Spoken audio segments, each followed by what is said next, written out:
Hey everybody, this is Cecil Alexander with Jazz Lesson Videos, and today we're going to be studying bebop lines using some excerpts from my latest resource with Jazz Lesson Videos 20 Bebop Etudes. If you want to dive a little bit deeper into this concept, feel free to use the discount code CA5 for $5 off.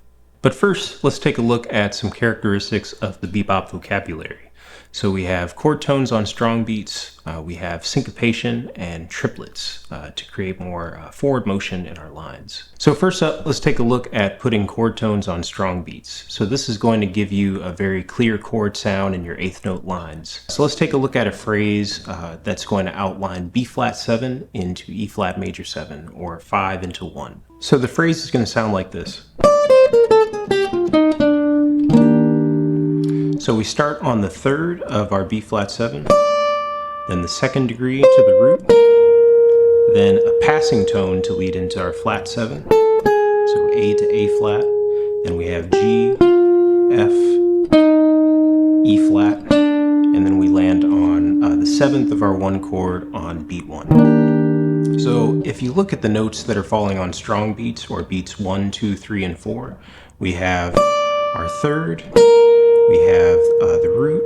We use that passing tone to then put the flat 7 on a strong beat, then the fifth on a strong beat, and we land on the seventh of our one chord on beat 1. So very clear harmonic line, and you can even strip away the accompaniment and hear what the chords would likely be beneath that line. So our next bebop characteristic is going to be eighth note triplets. So this is going to create a lot of forward motion in your lines and kind of add some rhythmic variation to your eighth note playing. So we're going to start with our phrase, which is again going to be over B flat 7 to E flat major 7, and it's going to sound like this. So 5 into 1.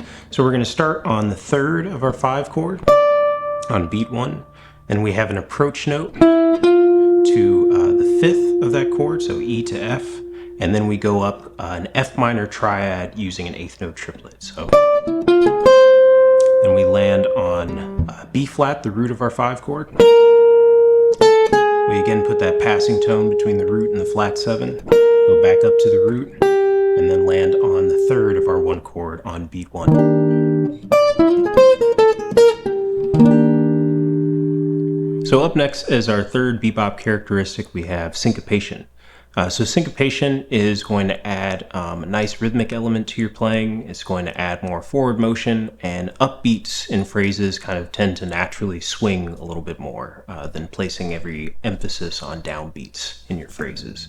So we're again going to have a phrase that's going to outline our 5 to 1 in the key of E flat major. So E flat 7 to E flat major 7. And we're going to start on our third of our 5 chord.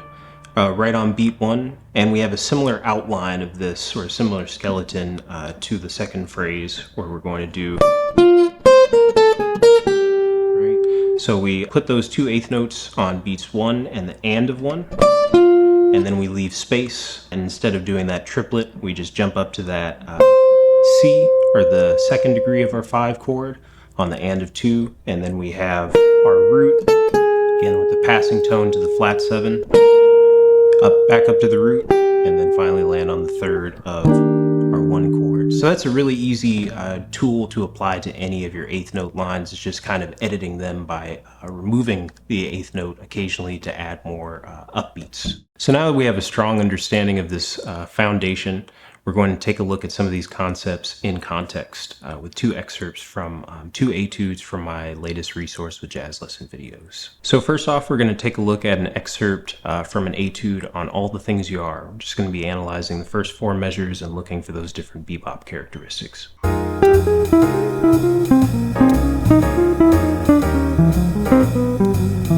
So for the first four measures of this, we're going to be outlining the 6, 2, 5, and 1 in the key of A flat major, which is the first four measures of All the Things You Are. And here in our first measure, we have kind of a long chromatic approach to the 1 of that chord. So we're targeting F, starting here on the second degree, on the and of 1, so there's our element of syncopation already. We use that G to do kind of an internal target to the flat third there. Then we leap down to the 7th, and then we have this kind of 16th note triplet chromatic enclosure to that F natural, the root of that chord.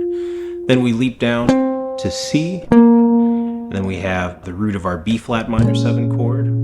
We go up kind of a scalar passage, just kind of up the scale from the root to the 5th.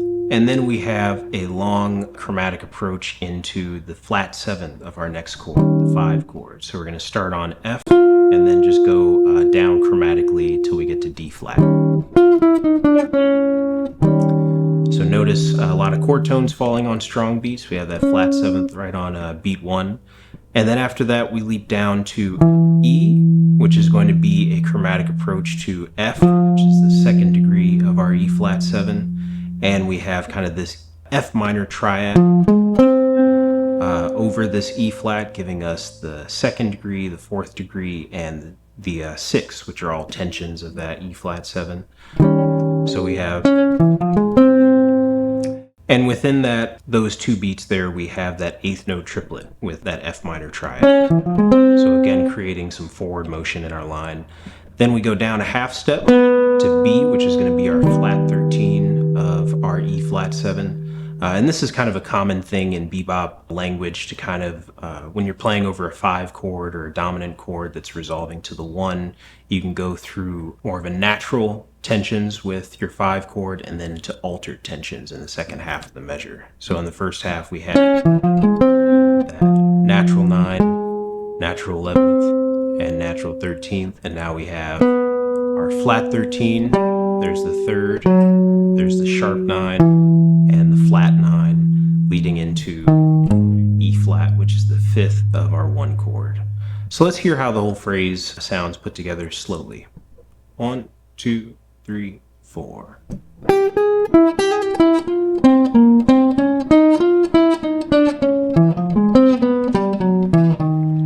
And then a little faster.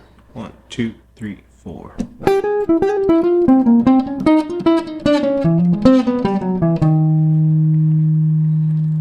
So next up, we're going to be taking a look at a 4-bar excerpt from an etude on rhythm changes. So rhythm changes is one of the most common progressions in jazz, and this is found in countless standards like Moose the Mooch, Anthropology, and Olio, and it's kind of characterized by its fast harmonic motion. So you usually have in this tune 2 chords per measure. It can be kind of a challenge to outline those chords confidently and coherently. So let's take a look at how you can apply some of those bebop characteristics to a set of faster moving changes.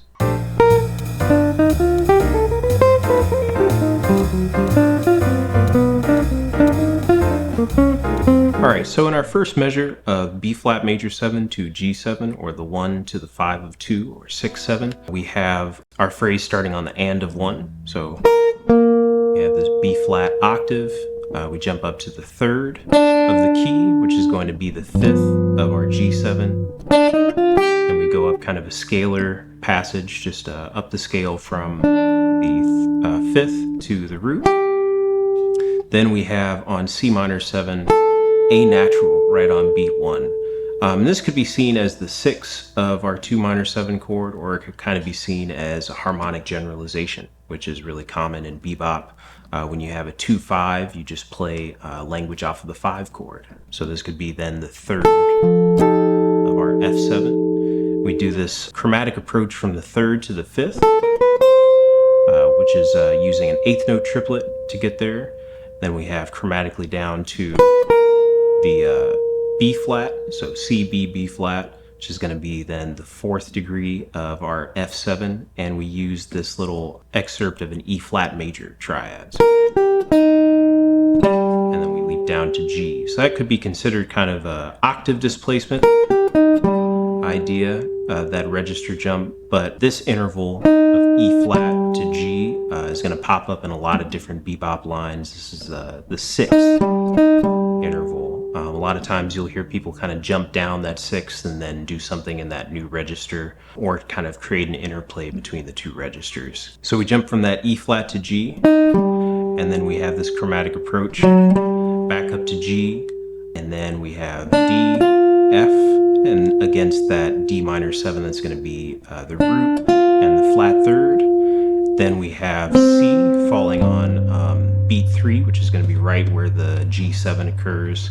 And this would be considered normally an avoid note, the natural 4th or the 11th against a dominant chord.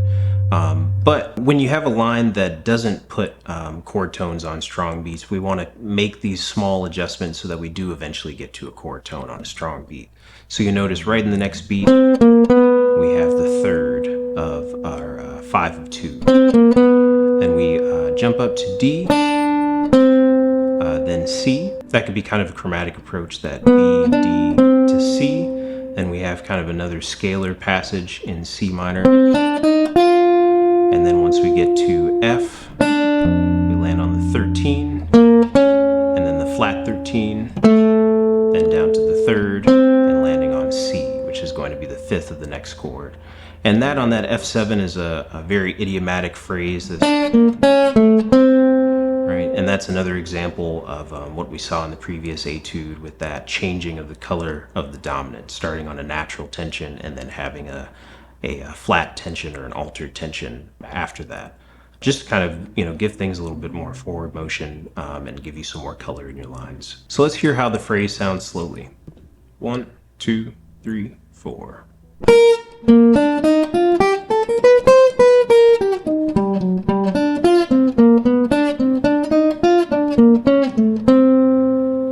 And then up to speed. 1, 2, 3, 4.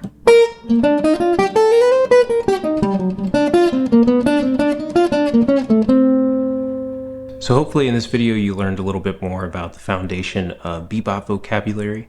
If you want to dive a little bit deeper into these concepts, feel free to download my latest PDF, 20 bebop etudes, and also hit like and subscribe, and I'll see you next time.